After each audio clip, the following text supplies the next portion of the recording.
The private dining room at Lou Bernardin was exactly what Dad had wished for on his 60th birthday. Crystal chandeliers cast a warm glow over crisp white tablecloths. Floor-to-ceiling windows showcased Manhattan's sparkling skyline, and service matched the excellence of a Michelin 3-star restaurant. Organizing this evening had set me back $3,000, but witnessing Dad's delight as he enjoyed his favorite lobster made every dollar worthwhile. "This is amazing, sweetheart," Dad said, reaching over to squeeze my hand. "How did you manage to secure a private room here? Isn't there a 6-month waiting list?" "Something like that," I replied with a smile, concealing the truth that I booked it through my company's corporate account, the same one that had hosted 3 major events here recently, totaling over $500,000. My older sister, Amanda, set down her wine glass sharply. At 32, she was a thriving marketing director in Manhattan and never missed a chance to remind us of it. Her husband, Derek, an investment banker, nodded in agreement. "Jessica, we need to talk seriously," Amanda said with a tone I'd learned to despise. "On Dad's birthday?" I asked, trying to diffuse the tension. "Especially on Dad's birthday. Look at this place. Do you even know how much this dinner costs? Lou Bernardin isn't casual. The wine alone probably costs more than your rent." Mum, elegant in pearls and navy, looked uneasy. "Amanda, maybe now's not the moment." "No, Mum, it's time someone said it." Amanda raised her voice, drawing the waiter's attention as he brought the next course.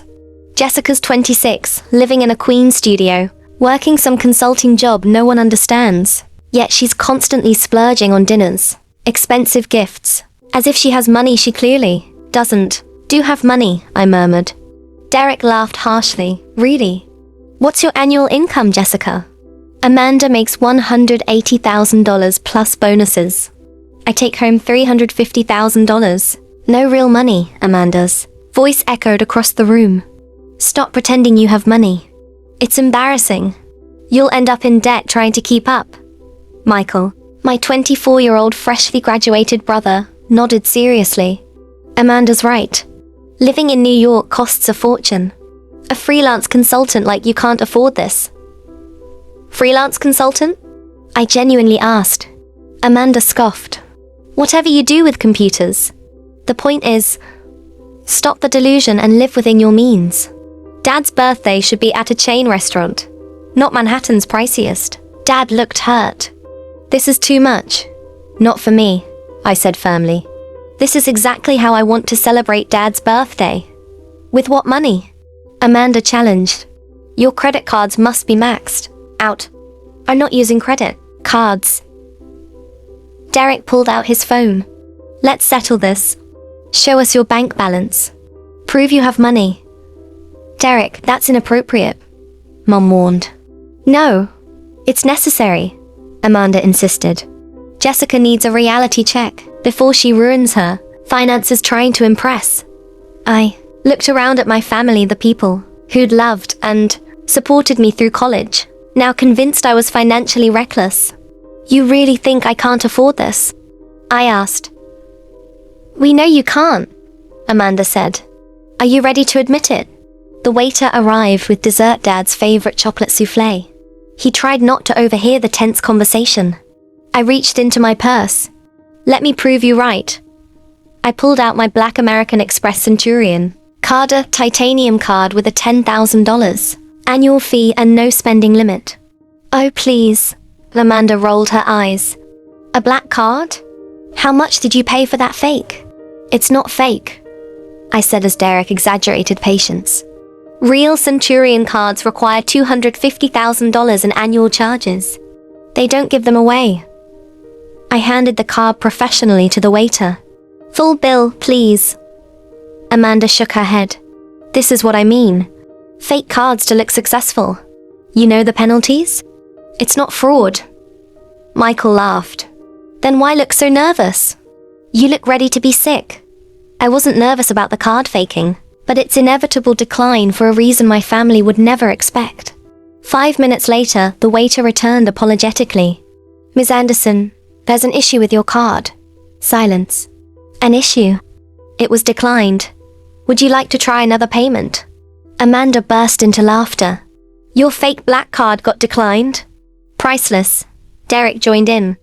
A fake centurion that doesn't work. New low. Amanda told our mortified parents. Now we're stuck with this bill because Jessica had to pretend. Michael shook his head.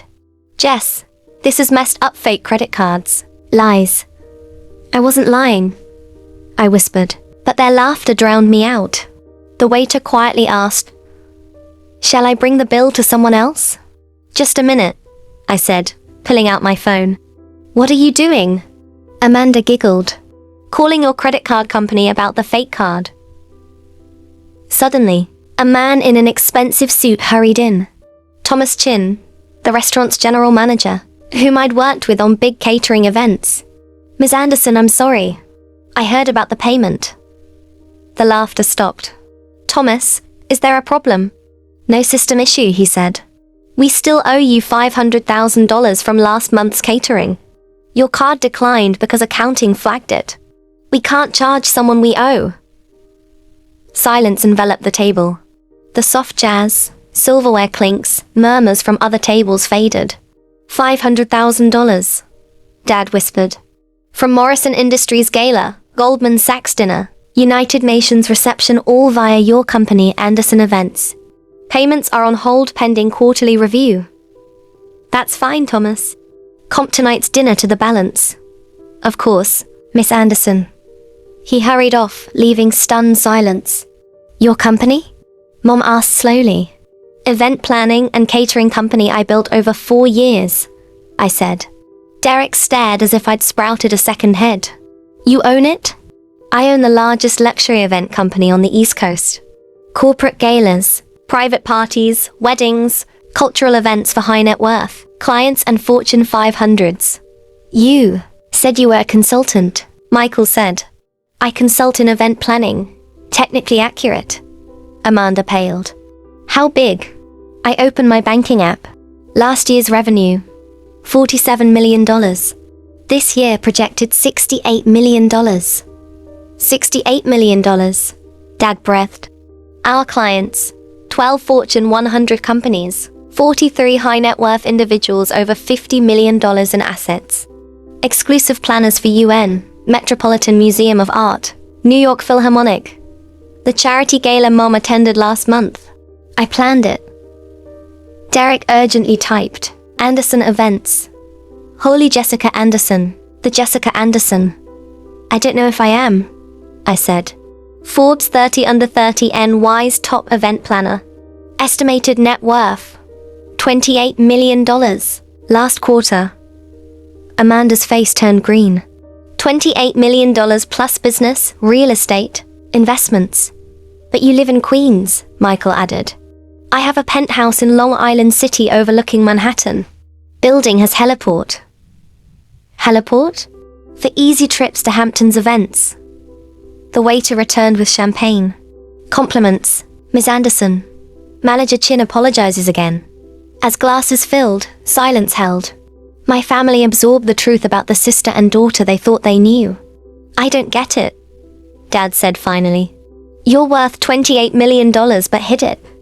I never said I was struggling. I live simply, dress modestly, drive a regular car. Amanda frowned. You work 18-hour days. Clients focus on events, not your outfits. And a reliable car doesn't draw attention. Why hide it? Mom asked, tears forming. I wanted you to love me, not my success. I built this alone with no family connections. We have no event connections, Derek added. Exactly why this is all my achievement. Amanda scrolled through news about my company. You planned Bloomberg Foundation Gala, Rockefeller Wedding, Goldman Sachs Anniversary, UN 75th biggest private event in Etche. History $12 million. Budget over 6 months. I planned, managed, executed flawlessly. 200 major events over 4 years. Dad took my hand. I'm proud but confused. Why keep quiet? I feared this moment, I said, gesturing. Worried you'd see me differently, treat me important because of money, not Jessica. You are important, Mom said firmly. You're our daughter. Would you say that before, When you thought I was broke. The room fell silent. Truth was clear. I feel like an idiot, Amanda said softly. I lectured you on money when you're richer than Derek and me, combined. You weren't an idiot, I said. You cared enough to risk awkwardness. Derek's still scrolling. You employ 237 full-time staff, 500 contractors. 237 just last week. We hired a new creative director. You have employees? Michael marveled. Offices in Manhattan and Hamptons, warehouse in Queens, vendor partnerships nationwide. Amanda laughed. Not broke, just low-key. Thomas returned, folder in hand. Tonight's charges, applied to your balance. Book, the private wine cellar next month. Surprise anniversary parents. 100 guests. Done. Coordinator, will contact your office, Mom cried softly.